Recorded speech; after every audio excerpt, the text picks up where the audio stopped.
Geoff, is Joe Burrow the guy you are stacking with your captain? So yes, but Joe Burrow is also such an obvious play here that I'm going to talk about what you should do on the other side. If you captain Tyler Boyd, I really think you should get James Robinson in your lineup here.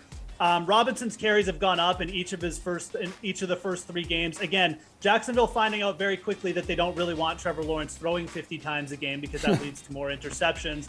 I think that theme is going to continue here. The Bengals defense has been good in all facets, but I think it's a little bit more attackable on the ground here. And James Robinson averaging 5.2 yards per carry. He's been the bright spot on that offense. He's going to continue to get work. He's also worked well as a receiver. He's 12 for 15 in terms of converting targets. His targets have been really, really consistent. James Robinson is the guy you need to get on your roster on the other side. Regardless if you go Chase or Boyd, James Robinson is the guy I would stack with your Cincinnati Bengal captain.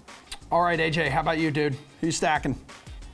Yeah, I mean, look, Trevor Lawrence might be the obvious stack play here, but again, you have to look at what the Jags have done. They've been one of the worst teams against the pass here, giving up 23.5 fantasy points to QBs through the first 3 weeks. I think that continues, and I just don't see how you get away. If you're going to use Travis Boyd, look, his production's dependent on one other guy, and that's Joe Burrow, so might as well double down on the points. If they score a touchdown, you're looking at 1.5 for Boyd and 1 for Burrow. So it's a must do in my opinion. All right, how about you, Kenny? Joe Burrow seems like the obvious choice.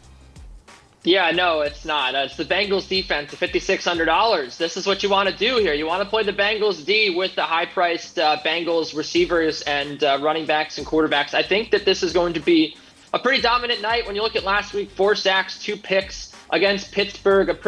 I actually don't think that they're as bad as people say they are right now. I think that that's a decent team. And the fact that they just absolutely got obliterated by this Bengals defense, I think says a lot. Now you look at the Jaguars, 3 giveaways per game. That is dead last in football and giveaway, or turnover rate ratio, by the way. So yeah, I think that the Jaguars have another terrible night.